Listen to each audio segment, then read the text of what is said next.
Class 10 অধ্যায় 2 বায়ুমণ্ডল। বায়ুপ্রবাহের শ্রেণীবিভাগ: নিয়ত বায়ুপ্রবাহ, সাময়িক বায়ুপ্রবাহ, স্থানীয় বায়ুপ্রবাহ, আকস্মিক বায়ুপ্রবাহ। আজ আকস্মিক বায়ুপ্রবাহ সম্পর্কে বলবো। আকস্মিক বায়ুপ্রবাহ কাকে বলে? যেসব বায়ুপ্রবাহ হঠাৎ কিছু ক্ষণিকের জন্য আসে আবার চলে যায় তাদের আকস্মিক বায়ুপ্রবাহ বলে। ওর আরেক নাম অনিয়মিত বায়ু। তাহলে আকস্মিক বায়ু কি? দেখে নিই একটা ছবি। দেখো এখানে কোনো একটা এলাকায় কি হচ্ছে, এই এলাকাটা তাপমাত্রা খুব বেড়ে গেছে, মানে উষ্ণ হয়েছে। তাহলে ওখানে নিম্নচাপ সৃষ্টি হচ্ছে। এই তখন এই গরম বাতাসটা উপর দিকে উঠে গিয়ে পরে উচ্চচাপ থেকে ভারী আকারে নেমে আসে। আর সেই সময় কোনো সময় উচ্চচাপ থেকে দ্রুত গতিতে নিম্নচাপের দিকে এই এলাকার দিকে যখন ছুটে আসে কোনো বাতাস, দ্রুত গতিতে ছুটে আসে, তখন ঝড় বৃষ্টি এসব হতে থাকে, তখন সেইটাকে বলা হয় আকস্মিক বায়ু। হঠাৎ করে আসছে। তাহলে এবার চলে যাই নামকরণ। হঠাৎ করে সৃষ্টি হয় বলে এই বায়ুর নাম আকস্মিক বায়ু। শ্রেণীভাগ 2 প্রকার, যথা ঘূর্ণবাত ও প্রতিঘূর্ণবাত। ঘূর্ণবাত কাকে বলে? বায়ুর নিম্নচাপ বিশিষ্ট কেন্দ্রকে ঘূর্ণবাত বলে। এখানে একটা নিম্নচাপ সৃষ্টি হয়েছে এবং চারিদিকে থেকে উচ্চচাপ থেকে ছুটে আসছে, এইটাকে বলা হয় ঘূর্ণবাত। সাপের কুণ্ডলী আকারে আছে। বায়ুর উচ্চচাপ বিশিষ্ট কেন্দ্রকে প্রতিঘূর্ণবাত বলে। এই একটা উচ্চচাপ, এই উচ্চচাপ থেকে চারিদিকে বাতাস চলে যাচ্ছে, এটা হচ্ছে প্রতিঘূর্ণবাত। প্রথম ঘূর্ণবাত কাকে বলে চলে আসি। অর্থ: সাইক্লোন ইংরেজি শব্দটির উৎপত্তি হয়েছে গ্রিক শব্দ কুক্লোস থেকে, যার অর্থ হচ্ছে সাপের কুণ্ডলী। কাকে বলে? ক্রান্তীয় ও নাতিশীতোষ্ণ অঞ্চলে নিম্নচাপ কক্ষকে বেষ্টন করে কুণ্ডলীর মতন পাক খেয়ে কেন্দ্রমুখী ও ঊর্ধ্বগামী দ্রুত গতিসম্পন্ন উষ্ণ ঘূর্ণন বায়ু প্রবাহকে ঘূর্ণবাত বা সাইক্লোন বলে। দেখেলি সাইক্লোন জানার আগে এখানে দেখেলি যে আমরা 3টি অংশ দেখতে পাচ্ছি: উষ্ণমণ্ডল, নাতিশীতোষ্ণ, হিমমণ্ডল। তাহলে এই যে উষ্ণমণ্ডল ক্রান্তীয় অঞ্চল আর নাতিশীতোষ্ণ অঞ্চলে, এই অঞ্চলটায় ঘূর্ণবাত হয়ে থাকে। এই অঞ্চলটাতে এই অঞ্চলটা হয়ে থাকে।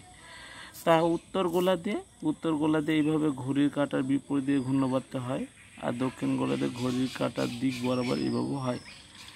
তা এত মধ্যে হয়ে থাকে, এই যে 0 ডিগ্রি 5 ডিগ্রি থেকে 65 ডিগ্রির মধ্যে হয়ে থাকে। তার মধ্যে 5 থেকে 30 ডিগ্রি ক্রান্তীয় অঞ্চলে আর 30 থেকে 65 মধ্যে নাতিশীতোষ্ণ অঞ্চলে হয়ে থাকে। তার সংজ্ঞাটা কি বললাম? ক্রান্তীয় এই যে ও নাতিশীতোষ্ণ অঞ্চলে নিম্নচাপ কক্ষ, নিম্নচাপ বলতে এই নিম্ন এরকম চাপ সৃষ্টি হয়েছে, কে বেষ্টন করে কুণ্ডলী মানে সাপের কুণ্ডলী আকারে ঘুরতে ঘুরতে কেন্দ্রমুখী মানে কেন্দ্রের দিকে আসছে ও ঊর্ধ্বগামী দ্রুত, এখানে তখন বাতাসটা উপরের দিকে উঠতে থাকে, ঊর্ধ্বগামী হচ্ছে গতি সম্পন্ন উষ্ণ ঘূর্ণন বায়ু প্রবাহকে ঘূর্ণবাত বলে।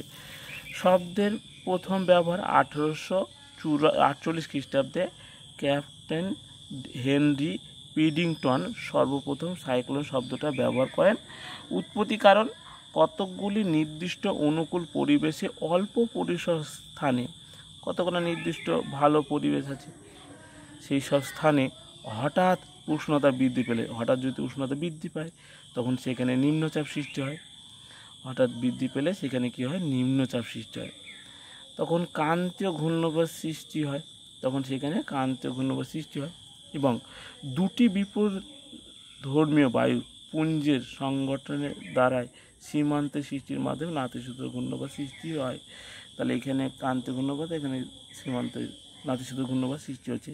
এবার সৃষ্টি হচ্ছে প্রবাহ দিক: উত্তর গোলার্ধে ঘড়ির কাঁটার বিপরীত দিকে, যেটা বাঁ হাত, তোমার বাম হাতের দিকে, আর দক্ষিণ গোলার্ধে ঘড়ির কাঁটার দিক তোমার ডান হাতের দিকে। দেখেলি উত্তর গোলার্ধে দেখতে পাচ্ছি যে এখানে নিম্নচাপ। দেখো আমরা ঘড়ি তো এইভাবে ঘুরে, দেখো এখানে দেখতে পাচ্ছি ঘড়িতে এইভাবে ঘুরছে, কিন্তু এই উত্তর গোলার্ধে ঘড়ির কাঁটার বিপরীত দিক থেকে এইভাবে ঘুরছে। এই দেখো তীর চিহ্নগুলো বিপরীত দিকে।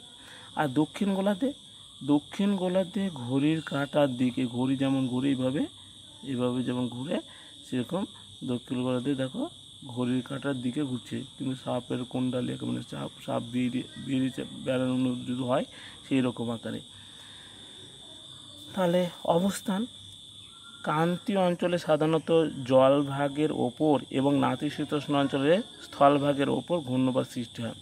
তাহলে ক্রান্তীয় অঞ্চলে, বানানটা ভুল আছে, ক্রান্তীয় অঞ্চলে জলভাগ ও নাতিশীতোষ্ণ অঞ্চলে স্থলভাগে দেখা যায় এই ঘূর্ণবাত। প্রভাব, ভারতে ঘূর্ণবাতের বঙ্গোপসাগর অঞ্চলে বেশি হয়। ভারতে যে আছে এখানে বঙ্গোপসাগর আছে, সেখানে প্রভাবটা বেশি দেখা যায় ভারতের দক্ষিণ দিকে যেটা আছে বঙ্গোপসাগর। এবং সমস্ত পৃথিবীর দক্ষিণ গোলার্ধের তুলনায় উত্তর গোলার্ধে ঘূর্ণবাতের সংখ্যা বেশি। এই দক্ষিণ গোলার্ধের তুলনায় উত্তর গোলার্ধে এই ঘূর্ণবাতটা বেশি দেখা যায়। তাহলে এই গেল আকস্মিকের মধ্যে ঘূর্ণবাত সম্পর্কে। আরও বলবো ঘূর্ণবাতের আর প্রতিঘূর্ণবাতের পার্থক্য পরে। তা আজকে অল্প করে বললাম ঘূর্ণবাত সম্পর্কে, বাস আজ এটুকুই।